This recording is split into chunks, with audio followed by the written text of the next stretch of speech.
जय गुरुदेव। जो अब के स्वामी मिले, सब दुख आंसुअन रोए। चरणन ऊपर शीस धरी, कहूँ जो कहना हो।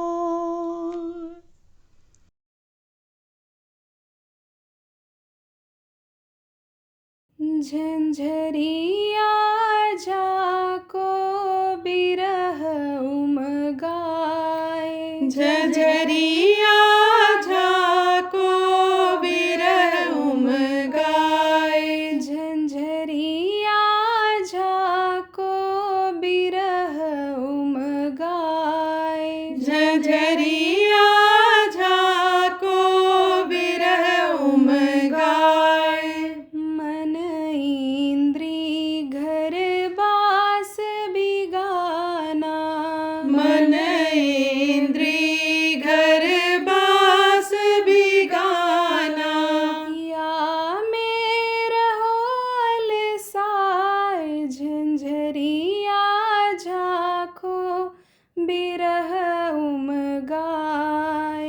या मेरा होल साए, झंझरिया झाको बिरह उमगाए। पूरे सतगुरु मर्म लखावे, पूरे सतगुरु मर्म लखावे। भरम दे छुटकाय, झंझरिया झाको बिरह उमगाए।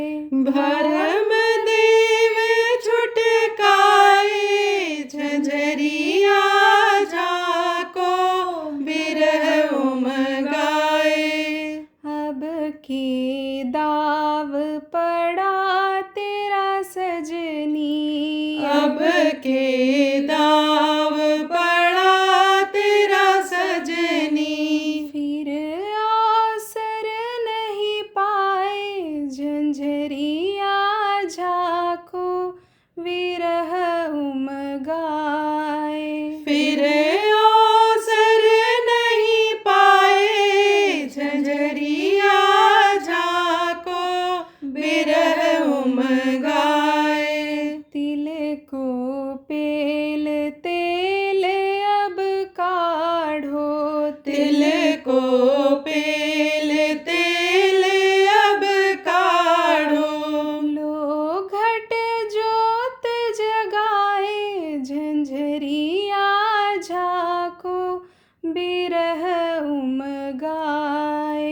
लो घट जोत जगाए, झंझरिया झाको बिरह उमगाए।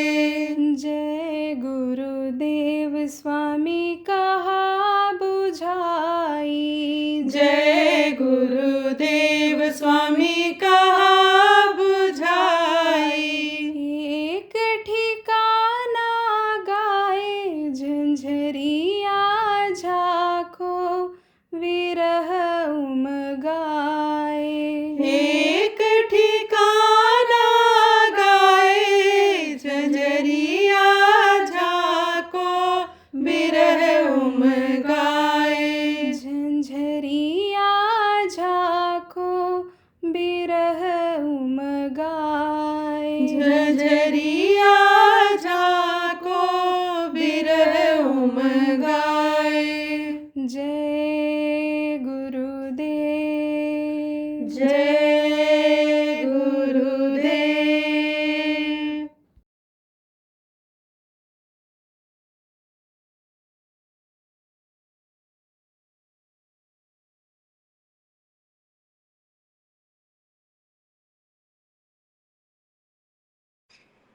तो गुरुभक्त आणि संतो थांबवती और मोती तो सब में क्या देखता था, सब में देखता था सिया राम मैं सब जग जानी, करूं प्रणाम जोर जुग पानी। गोस्वामी जी महाराज ने कहा सबके अंदर मालिक की अंश जीवात्मा है, तो सबसे प्रेम करना चाहिए। तो सीने से लगाया बैठाया, कहा हम गरीब के यहाँ आप कैसे पधारे मोती भाई, पानी पत्ता पिला दिया। उसके बाद पूछा, तब कहा कि गुरु जी का संदेश लेकर के आया हूं तुम्हारे लिए। खुश हो गया, अरे मुझ ना चीज को गुरु जी ने याद किया, मेरे लिए संदेश भेजा, जल्दी बताओ मोती भाई, जल्दी जल्दी बताओ मोदी भाई, मोदी भाई जल्दी बताओ। तब मोदी ने सोचा कि कहें तो कैसे कहें, इससे कैसे कहें, गुरु जी ने ऐसा संदेश तुम्हारे लिए भेज दिया है, गरीब वाली में देख रहा हूँ घर है, घर में कुछ दिख नहीं रहा है, घर कैसा बना हुआ। तो कहते हैं ना, मोहन नारी नारी का रूपा और पन्नगार यह चरित अनूपा, माया और भक्ति ये दोनों इकट्ठा नहीं रहती हैं। जैसे औरत औरत के रूप को देख करके मोहित नहीं होती है, ऐसे भक्ति को देख करके ये माया उसके पास नहीं जाती है, यह समझो कि अलग चली जाती है। तो भक्ति अपनी जगह पर रहती है, माया अपनी जगह रहना चाहती है। तो गरीबी में ही कहते हैं कि भजन होता है, मुफलिसी में ही भजन होता है। तो भजन तो करता ही था, गुरु को तो याद करता ही करता था। तो देखा मोदी ने कुछ है ही नहीं इसके यहाँ, तो कहा भाई मोती, हम सोच रहे हैं कि गुरु जी का संदेशा तुमसे कहें कैसे, कहीं ऐसा ना हो तुम्हारा हार्ट फेल हो जाए। और बोला गुरु का संदेशा सुनने के बाद हार्ट फेल होगा, कि फेल होने वाला हार्ट में जान आ जाएगी, जिंदा हो जाएगा। बोलो जल्दी बताओ, नहीं बताओगे तो हमारा हार्ट फेल होगा। तो बताया, कहा रे बहुत बड़ी दया हुई, गुरु जी ने हमको ये सेवा दिया। अब फिर वो मुंह देख रहा है कि देगा कहाँ से देगा। अब रोटी खिलाया, तो कहा अच्छा चलो मोती भाई घूम आए, दिखा दें आपको अपना गांव एरिया दिखा दें आसपास का, और आप यहाँ आए हो। तो गए, दोनों बात करते करते चले जा रहे हैं, गुरु भक्ति की बातें, गुरु महाराज का संदेश। कहते हैं ना कि जब मुख खुले तो मुँह से क्या निकले, गुरु की चर्चा, गुरु की यादें, गुरु का अनुभव। मतलब कौन सा अनुभव, जीवन में खुशी का अनुभव, जीवन में जो सीखा जाए। सबसे बड़ी कमी यही रहती है क्या, कि जो गुरु से दया मिली है अपने को, चाहे अंदर की दया हो चाहे बाहर की दया हो, वो दुनियादारों को हम बता नहीं पाते हैं। बराबर अगर बताने की कोशिश करें तो भी बहुत से लोगों के अंदर ये इच्छा पैदा हो जाएगी कि भाई हमको भी चलना चाहिए, और हमको भी ये रास्ता ले लेना चाहिए, इस रास्ते पर चलना चाहिए, हमको भी सुधर जाना चाहिए, हमको भी मांस मछली छोड़ देना चाहिए, अंडा शराब छोड़ देना चाहिए, चोरी व्यभिचार या गलत काम छोड़ देना चाहिए। अगर बराबर बताते रहें तो बराबर बात करता रहा, यही गुरु भक्ति की बातें करता रहा वो। अब आप समझो ये सोच रहा है कि भाई कुछ यानी बता नहीं रहा है कि कैसे लाएगा, 2000 रुपया कहाँ से लाएगा। अब थोड़ी दूर जब गया तब कहा अच्छा वो तो सब बात ठीक है जो तू बता रहा है, लेकिन ये बता कि 2000 रुपया लाएगा कहाँ से, तू देगा कहाँ से, कब देगा तू। अरे बोला देने वाला देगा, गुरु महाराज देंगे तो गुरु महाराज को ही वापस कर देंगे, हमको क्या लेना देना, नहीं देंगे तो जाएगी लाज तुम्हारी, हमारा क्या बिगड़ेगा, उन्हीं की तो बदनामी होगी, हमको क्या है, हम तो गुलाम उनके हैं ही। वो फिर आश्चर्य में पड़ गया। थोड़ी दूर और गया तो देखा एक गांव के बाहर भीड़ इकट्ठा है। पूछा लोगों से, भाई उधर से लोग आ जा रहे थे, पूछा कि भीड़ क्यों इकट्ठा है, क्या कोई घटना हो गई, कोई मर मरा गया, कोई क्या बात हो गई। तो लोगों ने बताया नहीं नहीं दंगल हो रहा है, कुश्ती हो रही। तो मोदी ने कहा कि मोदी भाई चलो देख लें दंगल। हाँ वो फिर कहा कि दंगल देखने जा रहा है, बताओ, लड़ाई देखने जा रहा है, कुश्ती देखने जा रहा है, फिर पैसे कौड़ी कोई बात नहीं कर रहा। पहुंच गए दोनों, देखा छोटे छोटे पहलवानों की कुश्ती हो गई थी। बड़ा पहलवान एक उस एरिया का सबसे बड़ा आदमी और मतलब तंदुरुस्त पहलवान, दांव सीखे हुए, पढ़ाई लिखाई ज़्यादातर वही लोग कर पाते बेचारे कि जो यानी पैसे वाले होते हैं, और ये बॉडी भी वही लोग बना पाते हैं कि जिनको दूध घी और ये सब भिगोया चना और बादाम और ये सब होता है खाते हैं, वो लोग बॉडी बना लेते हैं। गरीब आदमी बेचारा कबाडी कैसे बन सकता है? तेल ही नहीं मिलता है, छौका लगाने का तेल नहीं मिलता है, और मालिश करने का तेल कहाँ से मिलेगा कि आधा किलो की मालिश कर लेगा रोज। तो पहलवान था वो, बड़ा आदमी था, अखाड़े में घूम रहा था और वहाँ ऐलान हो रहा था कि जो कुश्ती जीतेगा, जो इन पहलवान साहब को हराएगा, उसको 1000 रुपया इनाम मिलेगा। ये ऐलान हो रहा था, तब तक ये लोग पहुंच गए, दोनों खड़े हो गए, देखने लगे। अब ये 2-4 बार ऐलान हुआ, कोई आया नहीं उससे हाथ मिलाने। तब उसने ऐलान किया, कहा देखो जो हमसे हाथ मिलाएगा और कुश्ती लड़ेगा और हमको हरा ले जाएगा, 1000 रुपया हम अपने तरफ से देंगे, और 1000 ये कमेटी देगी, दंगल कमेटी, 2000 रुपया उसको मिलेगा। लेकिन अगर वो हार गया तो 2000 रुपया देंगे तो, लेकिन मार डालेंगे उसको।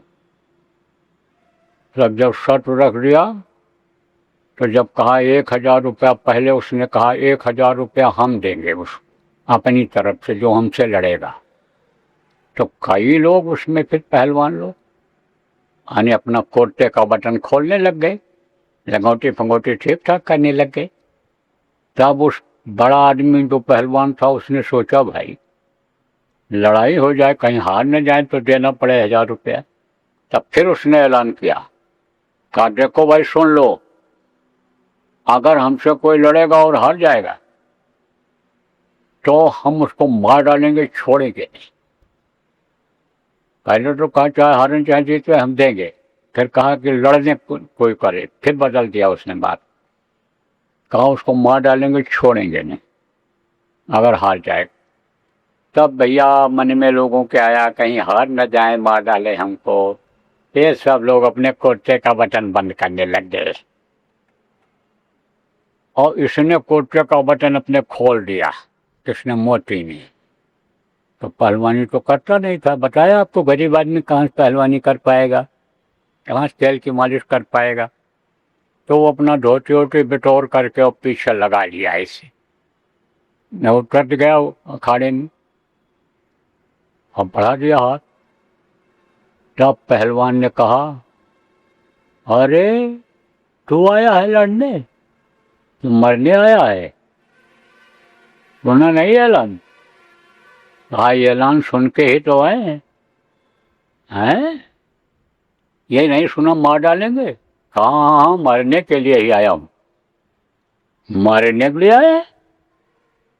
अरे तो मरने आया तो आखिर ये तो हमको बता कि तेरे मरने के बाद ये रुपया लेगा कौन, 2000 रुपया? तब उसने कहा वो हमारा वो मोदी लेगा। हैं? मोदी कौन है भैया तेरा? कहा हमारा गुरु भाई है। तो कहा तो इसका तो कर्जा है? कहा इसका कर्जा नहीं है, गुरु जी को हमको देना है, भंडारा गुरु जी को करना है, ये आया है मांगने गुरु जी की तरफ से संदेशा लेकर के। तब उसने कहा भाई वो कौन से गुरु हैं तेरे के, गुरु के आदेश पर मरने जा रहा है 2000 रुपया के लिए? कौन तेरे गुरु हैं? तो बताया कि हमारे वो गुरु हैं।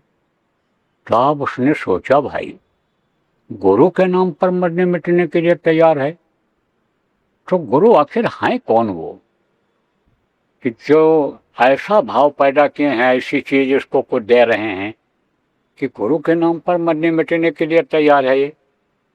तब उसने कहा, पहलवान ने, कि देख, तू अगर गुरु जी का अपने दर्शन मुझे करा दे तो मैं हार जाऊंगा और तू जीत जाएगा और तुझको 2000 रुपया मिल जाएगा, लेकिन तू दर्शन हमको उनका करा देगा। अरे बोला, बचेंगे, जान बचेगी तब तो दर्शन कराएंगे। बोला, जान बचेगी, मैं हार जाऊंगा, कह रहा हूँ, सच कह रहा हूँ, मैं हार जाऊंगा और तू दर्शन कराने के लिए कहते। बोला, हाँ हाँ, दर्शन तो करा दूंगा। परमारथ के कारणे संतन धरा शरीर, वृक्ष कबहु नहीं फल बखै, नदी न संचयित। नदी अपना पानी नहीं पीती है, पेड़ अपना फल नहीं खाता है, और महात्मा अपने लिए नहीं दूसरों के लिए आते हैं, खुद दुख झेलते हैं और दूसरे को फायदा दिलाते हैं। आपको इस बात को समझना चाहिए कि जैसे पेड़ होता है, पेड़ पर आम लगा होता, फल लगा होता है, तो छोटे बच्चे क्या करते हैं, इतते वे पाहन हनत, उतते वे फल देत। पाहन माने क्या होता है? पत्थर होता है और रोड़ा होता है, तो रोड़ा पत्थर मारते हैं पेड़ को, पत्तियां झड़ जाती हैं, उसके डंठल गिर जाते हैं, और लेकिन उसके बदले वो क्या देता है? उसके बदले आम देता है, वो फल देता है। तो तकलीफ झेल करके देखो, दूसरे को फल देता है। ऐसे ही महात्मा होते हैं जो दूसरों के लिए आते हैं, दूसरों के दुख तकलीफ को लेकर के स्वयं भोगा करते हैं। तो कहा कि भाई, कहा कि तू करा देगा? बोला, करा देंगे, ले चलेंगे। तो अब लड़ाई चालू हुई, कुश्ती। पहलवान ने सोचा कि एक ही बार अगर पटक दिया तो लोग समझेंगे कि फिनिशिंग हो गई, कोई समझौता हो गया इनका। जैसे आजकल फिनिशिंग हो जाती है, सट्टा खेलते हैं लोग कि ये जीतेंगे, ये हारेंगे, इतने रन पर आउट हो जाएंगे, इतने गोल को मारेंगे, इतने पर, ऐसे लगाते हैं बाजी। तो कहा, ये कहीं ऐसा ना हो लोग सोचें समझौता कर लिया है, तो लाओ थोड़ी देर उठा पटकी करें, फिर हारेंगे। अब इसको हो गई भी आशंका, कहीं ऐसा न हो कि अरे हमको हरा दे, ये पटका भी उठा पटकी कर रहा है, हार नहीं रहा है। तब उसने गुरु को याद किया। कहते हैं ना कि आदमी जब निराश हो जाता है और गुरु को याद करता है सच्चे भाव से, सच्चे हृदय से, तब गुरु मददगार होते हैं। जब तक आदमी को अपने पर भरोसा रहता है, गुरु भी डोरी को ढीले रखते हैं, और जब अन्य अपना भरोसा खत्म हो जाता है और त्राहिमाम बोलता है, तम शरणम गच्छामि, गुरु शरणम गच्छामि।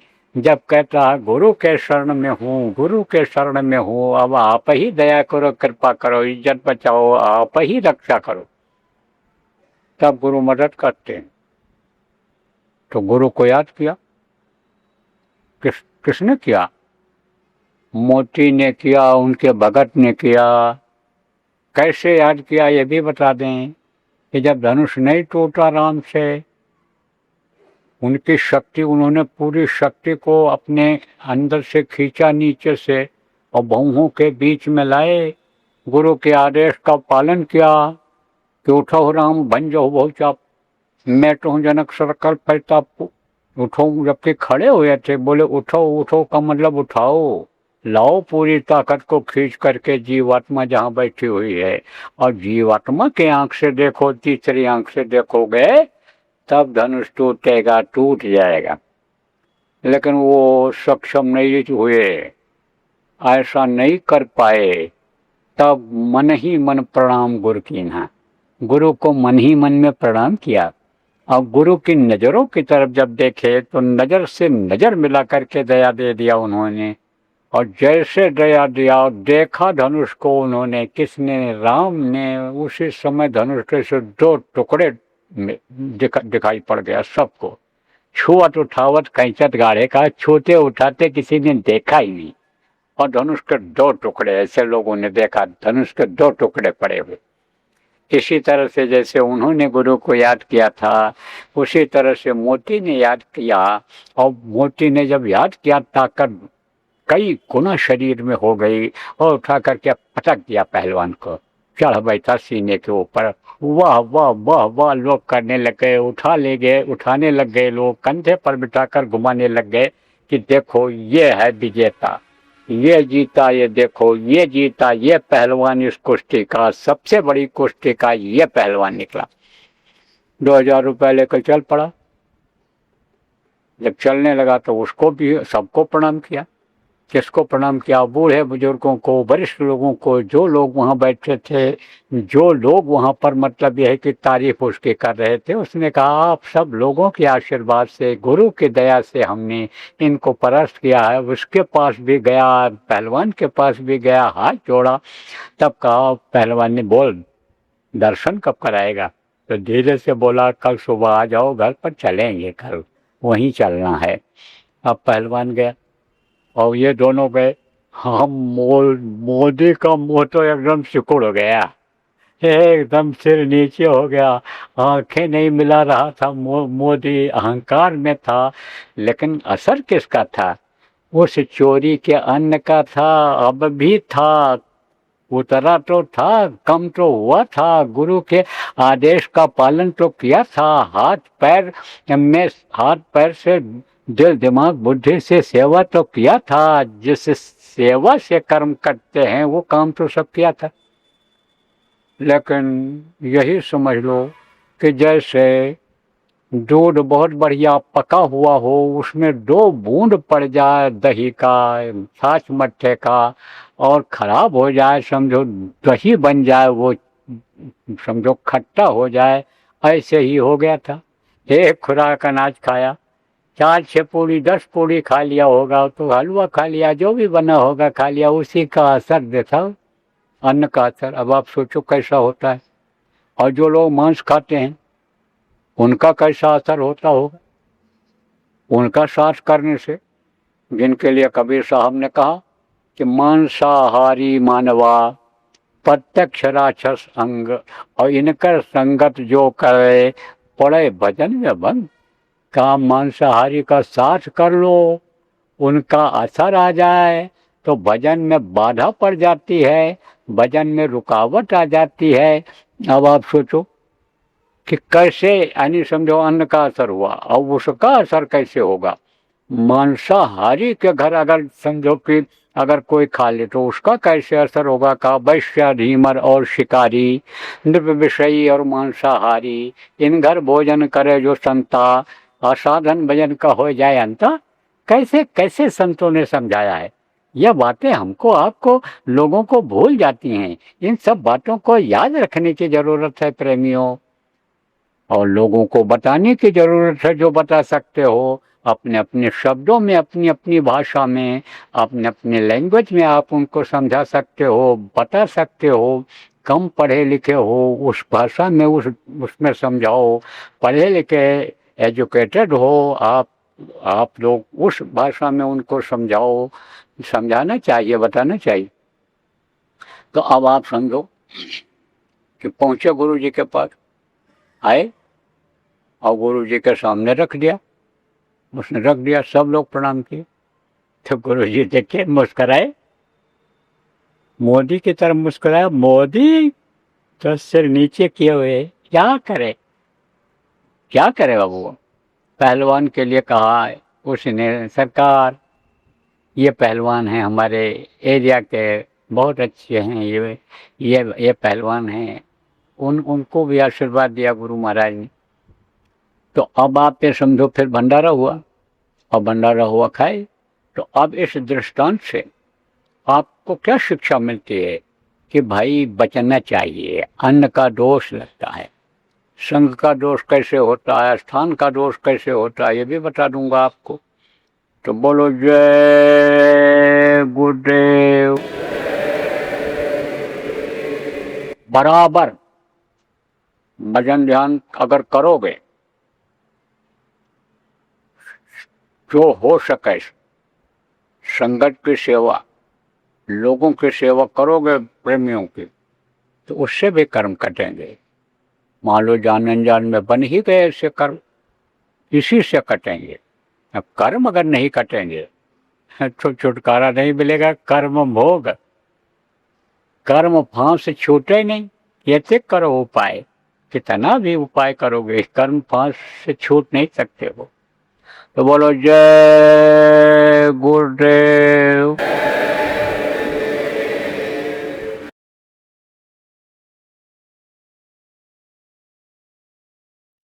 अब से और रक्षाबंधन तक का, अगले पूर्णिमा तक का आपको शिविर लगाना है। हर इतवार को शिविर लगेगी, 3 शिविर लगेगी। उसका नाम भी बता दूंगा। अरे आज भी बता दूं, कल भी कहो याद रहेगा तो बता दूंगा, नहीं तो आज ही बता दूं। उसका नाम रहेगा पिंडी शिविर, अंडी और ब्रह्मांडी। आपके समझो 3 चरणों में तब तक लगेगा, लगा देना। कैसे लगाओगे, कब लगाओगे, यह भी आपको बता देता हूँ। देखो, इतवार को आप सुबह 5 बजे शुरू कर, 5 बजे से 7 बजे तक 2 घंटा जय गुरुदेव नाम की ध्वनि बोलो। जय गुरु कैसे बोलोगे, नए लोगों को बता दूं। जय गुरुदेव, जय गुरुदेव, जय गुरुदेव, जय जय गुरुदेव। इस तरह ऐसे बोलना, समझ लो, आपको बोलते ही किसी तरह से बोलना रहेगा। यानी कितने बजे तक, 5 बजे से लेकर 7 बजे तक, और ठीक 7 बजे नाम ध्वनि के बाद ध्यान और भजन पर बैठ जाओ और बैठा तो लो। और जिसको कितना समय तक बैठना है बैठेगा, फिर उठ जाएगा। जैसे पहले होता रहा, कच्चे मैदान के लिए भी चले जाते थे, और भी जरूरी काम कर लेते थे, और फिर समय मिलता था तो आ जाते थे। जिसके पास समय रहता था बराबर बैठा रहता था, 8-8, 10-10 घंटा बैठता था। 24-24 घंटा लोग बैठे हैं। 5 दिन के साधना शिविर में 56-56 घंटा लोग बैठे हैं। तो अब आप समझो प्रेमियों, उसी हिसाब से बैठते रहना चाहिए। तो फिर आओ, जब तक इच्छा हो ध्यान लगाओ, जब तक इच्छा हो भजन करो, तो शुरुआत हो जाएगी। सुबह 7 बजे इतवार को, रविवार को, संडे जिसको कहते हो, छुट्टी भी रहती, दुकानें भी बंद रहती, दफ्तर भी बंद रहता है। और फिर सुबह दूसरे दिन 7 बजे शिविर खत्म हो जाए। थोड़ी देर यानी समझो समझाना रहेगा। किसको समझाना रहेगा? उन्हीं प्रेमियों को जो साधना करते हैं, तो जिनको बनता है, जिनका साधना में दिखाई सुनाई पड़ता है, वो भी बैठ करके सुन लेंगे। मान लो कोई इसमें नई चीज मिल जाए, नया तरीका मिल जाए समझाने बताने के लिए लोगों को, तो वो भी सुनते रहेंगे और नए लोग भी सुनेंगे। कुछ कल मैं आपको बता दूं कि ये चीजें बताओगे, अच्छा रहेगा, इस तरह का रहेगा। और उसके बाद फिर छुट्टी कर दो, ज़्यादा देर नहीं, उसके बाद फिर छुट्टी कर दो। और छुट्टी करके अपना छोड़ दो, लोगों को चले जाएं अपने अपने हिसाब से, अपना काम देखें। तो ये चलेगा। अब इतवार आ रही है, इसी से शुरू कर, उसकी योजना यहीं बना लो। और जो जिम्मेदार लोग हैं इसमें सहयोग करें, लगवाएंगे साधना से। और जिम्मेदारी जिनकी जिस चीज़ की है वो भी काम करते रहें। यह नहीं कि इसी काम में लग जाएंगे, और भी जो काम इसके साथ में है, जो आप कर रहे हो, दिया गया है संगत का जिम्मेदार लोगों को, वो सब काम करते रहना, वो भी करते रहना है। और इसको भी सेट करके चलवाना है।